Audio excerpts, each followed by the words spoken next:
Gloire à Dieu. Je voudrais m'adresser dans ces quelques instants à ceux qui dans leur vie spirituelle, dans la vie chrétienne, sont en train de passer par des moments de découragement. Et je voudrais vous laisser quelques textes à ce sujet pour essayer de vous encourager plus que jamais dans les temps que nous sommes en train de vivre dans notre vie chrétienne. Voici un texte de base que je voudrais prendre avec vous dans Daniel chapitre 10 et verset 17. Voilà l'expression de Daniel. Maintenant les forces me manquaient et je n'ai plus de souffle.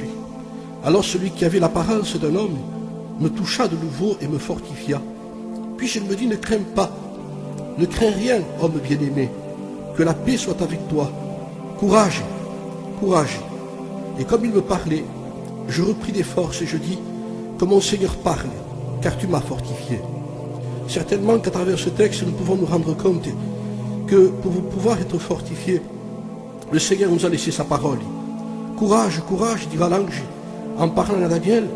Et Daniel va en conclure ceci, que mon Seigneur parle, car tu m'as donné des forces.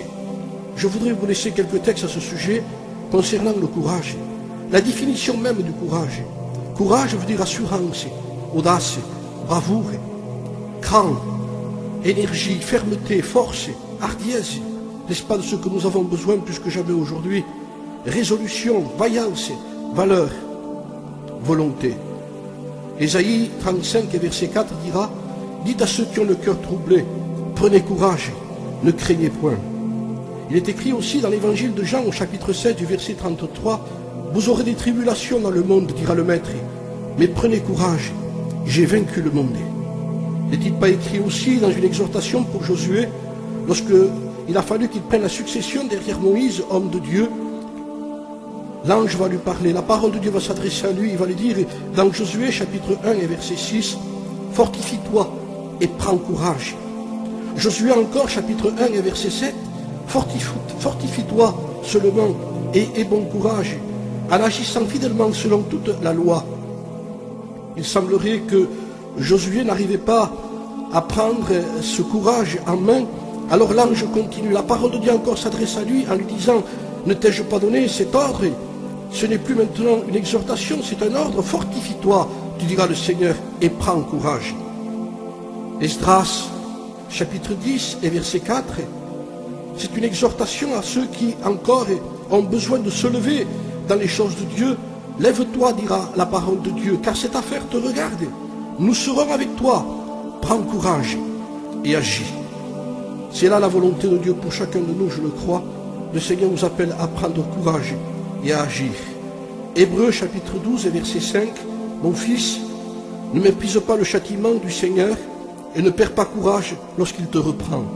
Il y a certainement aussi une exhortation pour ceux qui ont besoin d'être repris, même dans les problèmes et les difficultés de leur vie. Le Seigneur leur dit, ne perds pas courage, parce que le Seigneur est là pour te fortifier et il est là pour te reprendre. Actes chapitre 23 et verset 11, la nuit suivante, dira le Seigneur, par rapport à l'exhortation des actes, le Seigneur apparut à Paul et lui dit, prends courage Paul. C'est encore une exhortation, malgré que Paul était un homme extraordinaire de Dieu, mais dans des moments, il a eu besoin aussi de cette exhortation, prends courage. Prenez courage, vous qui écoutez la parole de Dieu. Le Seigneur nous a fait des promesses, le Seigneur est fidèle. La Bible dit que celui qui a commencé cette bonne œuvre en nous, c'est lui qui la rendra parfaite pour le retour de Jésus-Christ.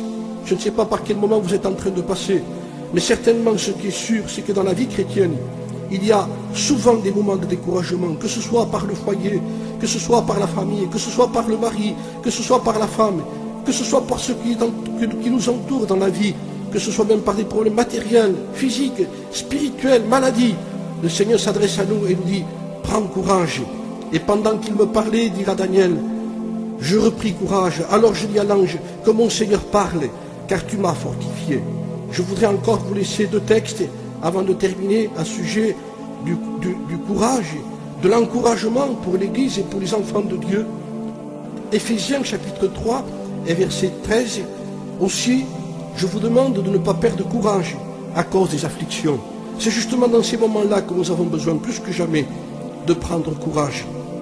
Je voudrais encore laisser un texte au sujet de l'apôtre Saint Paul, l'expérience qu'il a fait Paul a passé par des problèmes.